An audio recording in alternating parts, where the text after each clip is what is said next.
Gracias. Welcome, everybody. We really appreciate you guys coming down here, rearranging your schedules to be with us. It's so wonderful to be in this space with you guys. My name is Roxana Valenzuela. I grew up in South Park neighborhood. For a little bit over a year and a half, I've been working at Casa and living there. For the past weeks, we've been knocking on every door in the city of South Tucson.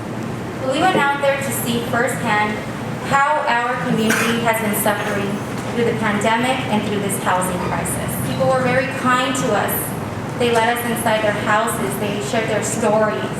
We listened, and we learned a lot.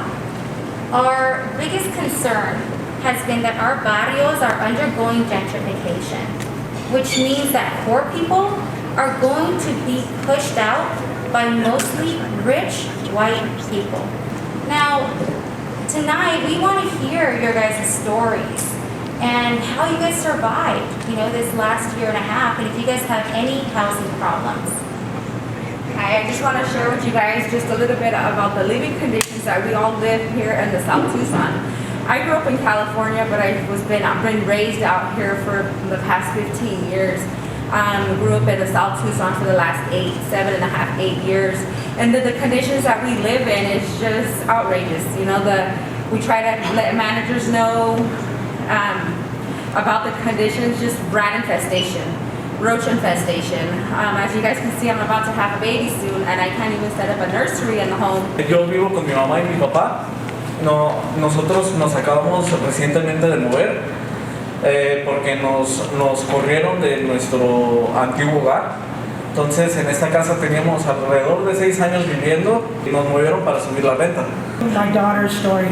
She's not able to be here because she works full time and has 3 children, but she was in a duplex for 6 years, and all of a sudden the landlord decides to sell it.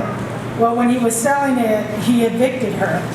And the thing is that she had a court date, so she went in front of the judge, and the judge said, no, you don't have to leave because of the COVID. So my experience is not for me, but mostly my friends. I've seen kicked out of their homes because the landlord sold the house. And up until now, they're living from family to family. And I'm helping them with storage. I have a big yard, so they have their cars in there. It was around April, and they wouldn't fix her cooler. The landlord said because he was selling it, he didn't have to fix it. She would have to find somebody to fix it for her. So every night with the 3 children and a newborn, she was coming to our house because the house was at 90 degrees. What they did is the landlord called her in July and says, okay, we sold it. So but now your rent is from $650 to $850. And next year it's going to be $1,000. So if you want to get your stuff out of your house, you have to pay $1,700 so that you can pay beginning rent. We didn't do that. So we went into the house and tried to get as much stuff as we can. It was at 95 degrees, but we left everything there because due to it being empty, it got infested with so much stuff that all the boys, her clothes, the baby's clothes, their beds, everything, we just left it there. And I don't think, she works hard, and we all work hard, and she really didn't deserve that. We went through 3 owners in 4 years. We also dealt with inhumane conditions, inhabitable conditions.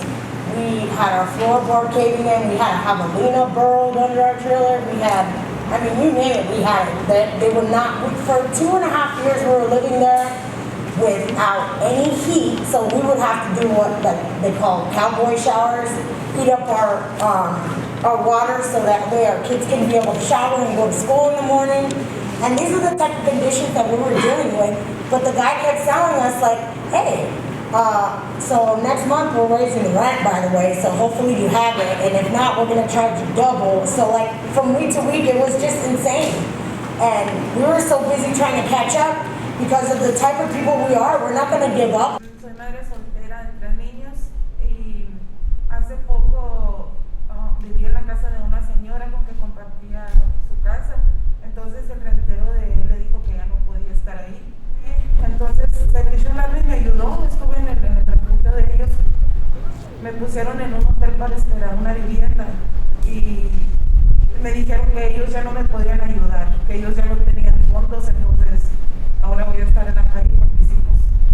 We all have to come together to start, to let everybody know the system, that the conditions that we live here up in the South Tucson is just crazy, and then they still want to keep raising our rent. And I had to stop working due to my pregnancy, so it makes it impossible. I'm a third generation South Tucson. My grandfather built the house where we're at. It's sad to see that people are trying to come in and take over the barrio. I get these letters almost once a week about people wanting to buy our house. And my dad says no, and I say no because it's a family house. Don't go anywhere, Louis. I ain't going nowhere. Right on. Yeah. Thank you so much. Yeah. Yeah.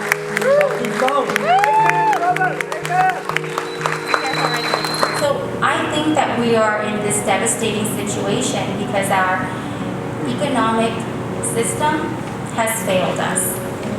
And it has opened up a door for those wealthy people, the wealthy developers, to take advantage of our vulnerable communities. Rents are going up and people are being displaced. Not only that, our rich culture and our rich history is at risk of being erased. We can't just sit there and not do anything about it. Pretty soon our neighbors are gonna stop looking a lot less like you and me and start looking a lot more like this body. Just better dressed, We can't allow that to happen.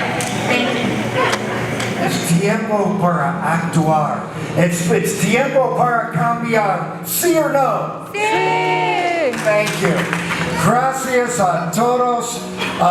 Vamos a luchar. Adelante. Adelante.